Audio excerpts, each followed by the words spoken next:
Welcome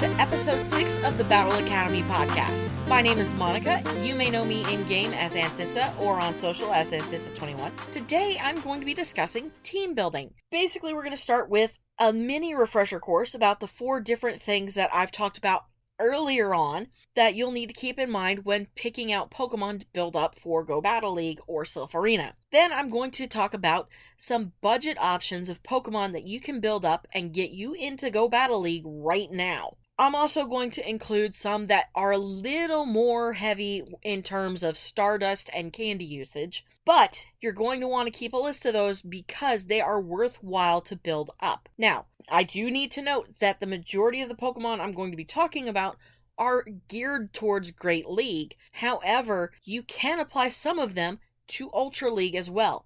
There are a couple that won't build up past the 1500 cap, but there are some that will. And even if you don't find Pokemon for Great League that you want to use for Ultra League as well, you can use the same thought process and tactics to pick Pokemon for Ultra League. The same tactics can generally work for Master League as well, although Master League demands closer to 100% on your IVs as opposed to Great and Ultra League. There is one minor exception for Great League, and I will talk about that when I get to it. So, let's get started, shall we? The things you need to consider when building up a Pokemon for Go Battle League or Silph Arena are all things that I've talked about in previous episodes. If you want to know more in depth on those, you can always go back and re-listen to those shows. They are typing, movesets, your stats, and your IVs. Now, typing and movesets matter more than your stats and IVs. That's first and foremost. I fully believe that. Pokemon Go Hub has said that, and I believe Silph Arena says that as well.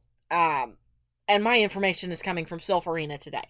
So I will post that in the description of the podcast. Now, typing, that's getting back into your type effectiveness chart.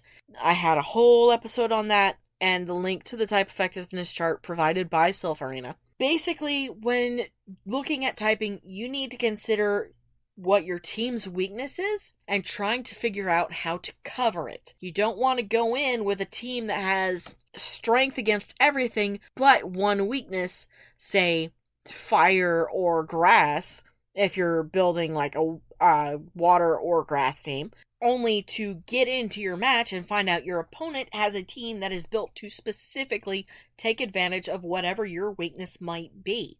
Now, for Silph Arena, you can kind of work within the meta of the cup to build a well-rounded team that will be able to tackle any of the Pokemon that are allowed. For Go Battle League, it's a little bit harder, but easier at the same time. It's kind of weird. Building up a variety of Pokemon, any of the ones I'll give you on this list later, will help you build a team that is going to be able to cover and take advantage of other teams and their weaknesses, while protecting yourself from your own weaknesses. And you'll have options to throw around in order to mess with the matchmaking, so that way you're not constantly being put against somebody who's going to beat you. Trust me, matchmaking is not my friend in Go Battle League. It drives me up a wall. So, typing and that type effectiveness chart is going to be key. You definitely want to have a copy of that, and I did hear down the pipeline, I follow Pokeminers on Twitter, and they said that there's a possibility the type effectiveness chart may be making an appearance in Pokemon Go. I don't know, though. Any of the stuff found in data mining, 1, it's against the terms of service, and 2, it is subject to change and is not set in stone, so keep those items in mind as well. Next thing you need to consider are your movesets. You need to make sure that your Pokemon have balanced movesets that are going to do what you want them to do. When building your team, you're going to want to consider a variety of movesets on your Pokemon. What I mean by this is you might want to have one Pokemon with a really hard-hitting charge move that may take a while to build up, and another Pokemon with a heavy-hitting fast move and a kind of weakish charge move that builds rapidly. One of my favorite kind of duos to build up like that is Whiscash and Skarmory. Whiscash has Mud bomb that builds up really, really fast, and you can get multiple ones off. It won't do very much damage, but you can easily wear through your opponent's shields if they're willing to shield. Pair that with Blizzard, and you can wreak some havoc. Skarmory working side by side with Whiscash makes it a little more interesting because they do have that high build Sky Attack move. Takes a while to build up, but it does a good amount of damage when you fire it off. So you want to think in those kinds of terms as well. There's also Venusaur that you could build up that way. You may have to Elite TM to get the Community Day move on it.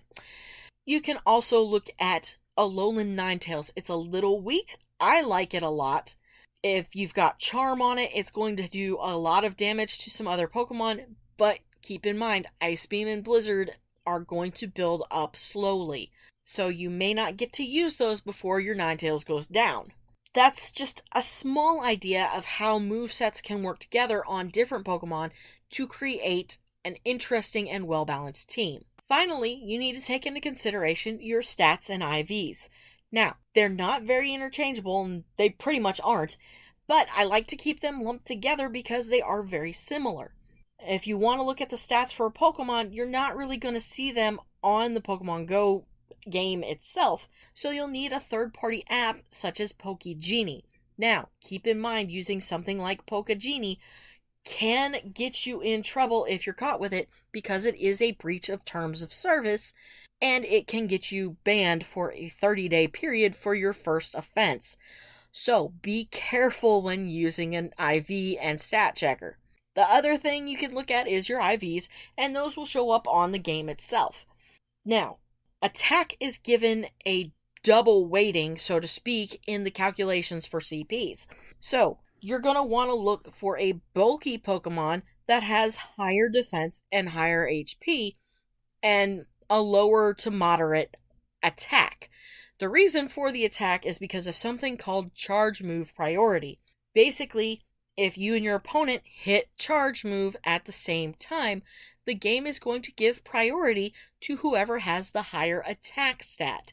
So, having a variety or widespread of IVs could actually be of a benefit to you.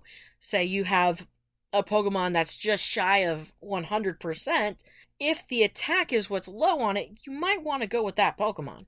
And again, if you want in-depth on any of these items that I've just discussed, you can go back and watch any of the shows that I've previously posted, or listen to them on Spotify, iTunes, Google Podcasts, whatever, and that will get you a broader look at those items and why they're so important, and some of the other things you need to consider when those are involved.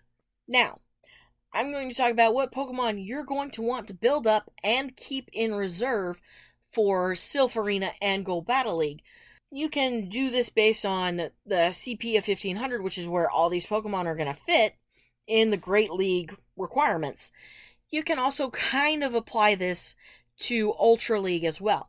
Master, it's going to get a bit different, but most of Silph Arena and most people who play Go Battle League, they sit nicely in Great League, so these are definitely Pokemon you're going to want to have in reserve should you ever get started in Silph, or when you finally get started in Go Battle League. The first one, and again, all of this information is coming from Silph Arena, the first set of Pokemon you want to consider are going to be the starters. Starters build quickly, and you can get them to evolve pretty quickly too. Plus, they're always pretty common, and they're pretty much guaranteed to get a Community Day. Community Day means you are going to get that exclusive move. Now, you may not be able to get to them for their Community Day moves right now, but December is always kind of a look back on all the previous Community Day Pokemon, and you can use that to your advantage to try and TM for the Community Day moves then, or try to get them in raids when they pop up. I do remember correctly, the Kanto starters were in raids last December, so who knows what's going to happen this December. You also have the opportunity to use Elite TMs to get those Community Day moves as well. So that's also an option to consider. If you want the free Elite TM from Go Battle League, you do have to at least hit rank 7 though. Otherwise, you're going to have to spend some coin on a Community Day box, where the Elite TMs have been showing up as of late. I have a couple of them. I have no idea what to do with them right now. I do know I am going to save one for a last resort Umbreon that I'm going to build up. So you can also plan for those kind of things as well. Basically, any Pokemon that's had a Community Day probably has an exclusive move, pardon me, and you can tap into that. For the most part, there are some Pokemon that are just kind of meh where Community Day is concerned. But for setting up a reserve of Pokemon for PvP, starters are a great place to start. Yes, I did that on purpose, and I know that I did it. You can shame me later. The next set of Pokemon you definitely want to consider building up for PvP, I call them budget babes. This means baby Pokemon. Yep, you are going to want to get hatching to get babies. 2K eggs is where they usually show up, and they are cheap. You can go ahead and add a second move to them right away for 10,000 Stardust, and it is cheaper to do this before evolving them because some of them, once they evolve, the cost on Stardust for a new move skyrockets. Some can be as high as 20,000, some can be even higher. I think one of them gets up to 75,000 after evolve. I'm not entirely sure, but it is cheaper to go the baby route and grow them up. The babies you're going to want to look for: Riolu, who evolves into Lucario; Cleffa, who evolves into Clefairy; Azurill, who evolves into Azumarill eventually; Tyrogue, Togepi, and Mantike. And if you happen to be strapped for candy with those Pokemon, the babies walk pretty decently, going between 2 and 5k for their candies. I'm not entirely sure. Some of them may hit 1. Could be wrong. But you will never have to worry about really long candy distances on them, the 10ks and higher. So baby Pokemon are definitely worthwhile, and switching over to getting your eggs from stops as opposed to getting them from friends will definitely be worthwhile if you want to invest in a baby. The next group of discount Pokemon do pretty good damage, and they're easy to find. This doesn't really have a group name, but it is an interesting list. They're pretty cheap on building up, especially for second moves. They all stay in the 10,000 Stardust range. So this list is Altaria. Swablu has been everywhere. If you did Dragon Week last week and you picked up Swablu or hatched a whole bunch of Swablu, that's actually a really good place to start. So you're going to want to look through those before you just chuck them. Wishcash. Wishcash is a budget buster. He is great. I love him. He's constantly on my team when I go into Great Battle League on Go Battle League. Definitely worth investing Stardust and candy in him. Wigglytuff, Alolan Golem. A little harder to get the Alolan Golem because you have to hatch the Alolan Geodude. I am stumbling on my words tonight. Please forgive me. There's also Beedrill, which just had a community day. So if you have some Beedrill built up with Drill Run, that's actually a really good idea to set those up for Great League. Then, of course, there's Noctowl, Hoot Hoot, kind of plentiful everywhere. Alolan Raticate, Rattata are everywhere. They are an infestation, so to speak. But the difference between regular Raticate and Alolan Raticate, it has got the dark typing on it. That dark typing does some pretty good damage when you get into different cups. So having a good Alolan Raticate is definitely worthwhile. Alolan Raichu, which is in raids only, so you have to bust a little bit to get it. And depending what level you're at, you might want to take some buddies with you into the raids just to make sure you're going to get the win on that.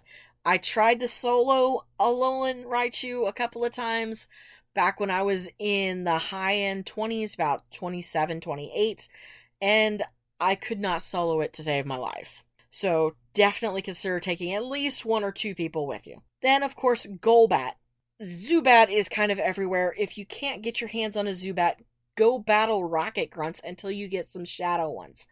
You will eventually get to a good Golbat that way.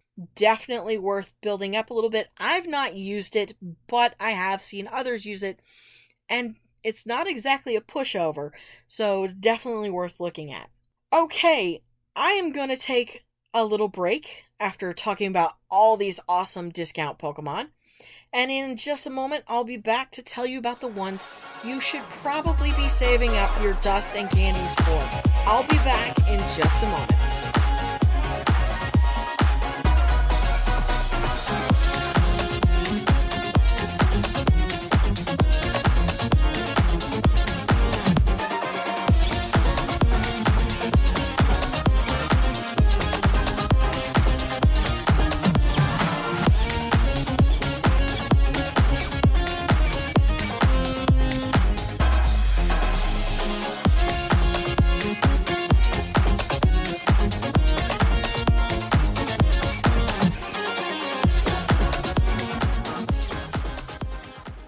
Let's get back in it, shall we? A little bit of housekeeping stuff. If you have any questions, comments, or concerns about the podcast, anything you want to see me feature in upcoming episodes, or you just want to say hi, by all means, you can hit me up on any of my social media accounts. Twitter, Anthissa21, Instagram, Anthissa.21, or on my email, which is anerdblog@gmail.com. It's all one word, no caps. Or you can also DM me on any of those as well. I am open to all kinds of conversation, including constructive criticism as well. I am also still in the process of putting up a merch store on Teespring. I will give more information about that in the next episode. Hopefully I'll have it set up by then. I know I said I was supposed to have it up this week, but things kind of happened. I am also in the process of considering whether or not to start a Patreon. If you think it's a good idea, let me know, and can kind of go from there. Again, please feel free to contact me, and you can listen to this podcast on any podcast service, iTunes, Google Podcasts, Spotify, and I always try to get posted on YouTube as well. It's been a little spotty because my host changed the way they do the setup and everything, but I will try to get it posted as soon as I can. Thank you so much for joining me. I really, really appreciate it. If you've stuck around through all this, you've listened to the 5 previous episodes, it means a whole lot to me. It really, really does. All right, let's get this back on track. And we are going to talk about Pokemon you need to save up for Go Battle League and Silph Arena. These are Pokemon that the second charge move is costly. You're looking at 75,000 or higher. And you might also end up having to dump some candies into it as well. They're not as easily found. And they're definitely worthwhile keeping in your reserves. You may not get to use them right away, but they are worthwhile. And if you can, try to build up some of these for Ultra and Master League as well, because they are good, sturdy core Pokemon to have for those kind of teams. The first list is kind of a basic list, and then we'll get into some of the legendaries. Alright, your basics are going to be Skarmory. I know he, for a fact, has that 75,000 dust for his second charge move. So it is definitely worth the wait time it's going to take to build him up. He's pretty sturdy, and as long as you keep him away from electric and fire, he can pretty much take out just about anything else.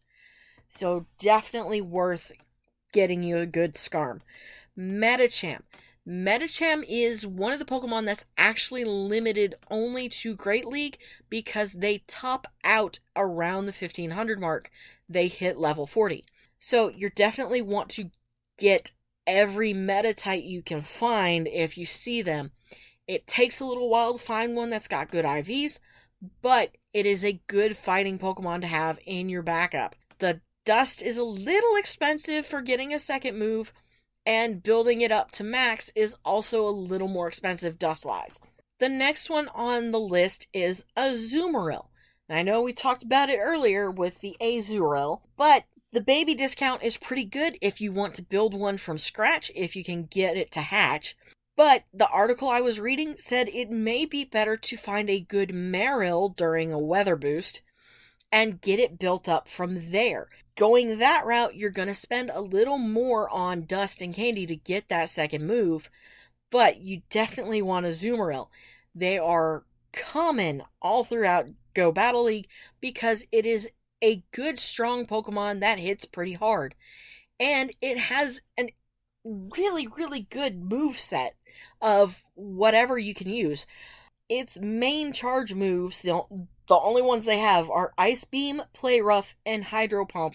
And you never know which combination of those three you're going to face in Go Battle League. So not only do you need a good Azumarill, you also need a good Azumarill counter. There is a list on pvpoke.com. The key losses being Hypno, Abomasnow, Drifblim, Dugong, Shiftry. But yeah, it sits at number 1 in the GBL rankings for a reason. It is a monster. When all the moveset is good and you never know what you're going to have to counter, it's definitely worth having one of those on your team. Next on the list is Fortress. If you can find a Pineco, good luck there. But it is a great counter for the Galarian Stunfisk and Deoxys defense. So if you can get one built up, it is worthwhile. Keep it in your reserves. It may take you a while to get there, but it's good to have. Bastiodon, also causing havoc right now. Shieldon is kind of rare, so again, good luck finding it. And it takes a while to build up, candy-wise and dust-wise on that second move. But if you can get it and put it in there, it's worthwhile to invest. Wormadam with Trash Cloak, again, another hard-to-find Pokemon. And it's a little iffy on the IVs sometimes, but it is kind of good to keep in your reserves and get it built up. It may be for certain specific Silph Arena Cups. It may not be very good for Go Battle League, but it's worthwhile to have it. Steelix. A good steel type goes miles and miles and miles. You're gonna pay out on that second move to buy it, but a good Steelix with bite, you're gonna do some heavy damage. Sableye. We just had the Sableye Spotlight Hour. So during that time, I hope you stocked up and got as many as you could. There was, I believe, a double transfer candy. Toss out any of those ones that you had that you didn't like during that time, and you can easily get enough dust and candy to build you a good Sableye, pardon me. Last on this list is Gallade. Again, you're going to invest heavily on candy and stardust. If you have a Ralts, you're going to need to walk it for a while. Gallade is pretty good Pokemon, but I tend to lean a little heavier on my Gardevoir. However, she is a little bit weaker. She does do some heavy damage, but she goes out really quick. A term that you will find is called Glass Cannon, so to speak. But get a good Gallade built and keep it in your reserves, and it should be worthwhile for Go Battle League. Now, the legendaries you're going to want to build up. Legendaries, these you're going to have to walk them, because getting the amount of candy you need, either that or you're going to be heavily dumping rare candy into it. And these are Mew, Deoxys Defense, and Cresselia. Now, we did just have Deoxys in raids this whole last week, switching over to Genesect this next week. However, it was normal form Deoxys and not defense form Deoxys, which is suggested for Go Battle League and Silph Arena. I have encountered defense form Deoxys several times, and yeah, it's worthwhile to keep one built up, but if you have a good wish cache, you can do some pretty good damage against it as well. So keep that in mind. It is a good Pokemon to have and have built up, but make sure you can counter it as well, because you'll run into it more often than not. And of course, Cresselia. If you were lucky enough to get those throwback challenges completed earlier this year, then you would have been awarded with a good Cresselia. Now, it may not have been a perfect Cresselia for PvP, but it is worthwhile, and you definitely need to take some time to try and invest in it. Again, any legendaries, you're probably going to be pumping rare candies into them to meet whatever needs you have. Second move and powering up.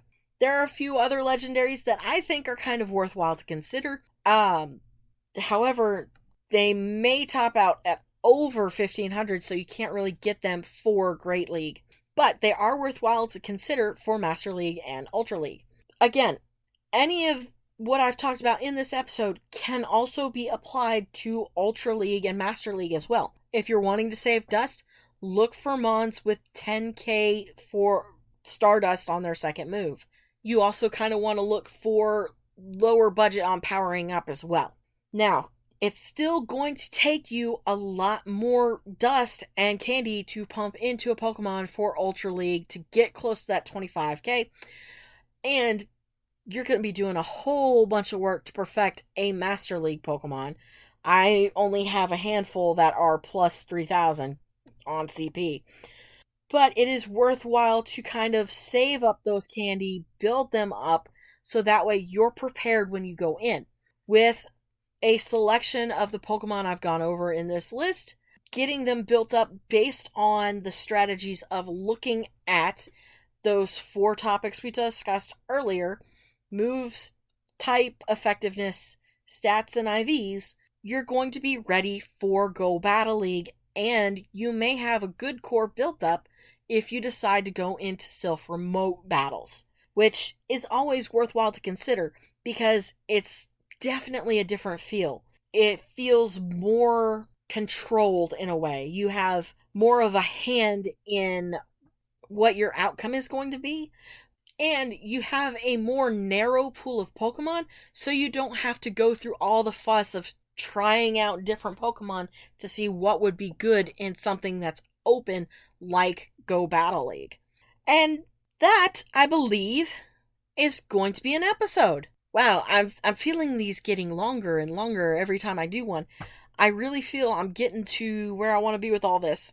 If you've made it this far through the episode, thank you so much. I truly appreciate it. There's a lot of cool, good things in the works that I haven't talked about going on right now. And when I get the finalization on all of that stuff, it's going to be really, really cool. Hopefully, if it goes the way I want it to. And I will, of course, bring that information as soon as I find out about it. I'm really, really excited. I do intend to eventually get back on Twitch and get streaming again. I do want to do my Go Battle League sets on Twitch. I think that would be a lot of fun. Do Silph breakdowns and all kinds of stuff. Give you a behind the scenes of what goes on in writing and creating an episode of the show. I think that would be really cool for you guys to see. And again, I appreciate you guys so much. It really means a lot to me that a lot of the good things that have been happening recently with the show and everything that have been happening, it's making my day and every week. Like, this is crazy. I didn't think that things would be happening as fast as they are. And I'm really, really excited for where all of this is going to go. And I hope you guys are too. Thank you so much for joining me for this episode. Thank you so much for joining me for the show. If you're interested in Catan World Explorers, Niantic's new game that is currently in beta in New Zealand, I am going to be launching an episode 3 for that show, Catan Public Radio, that I'm doing as well. And you can kind of check that out as well. Again, thank you so much for joining me. I'll see you guys next week. Have a good one.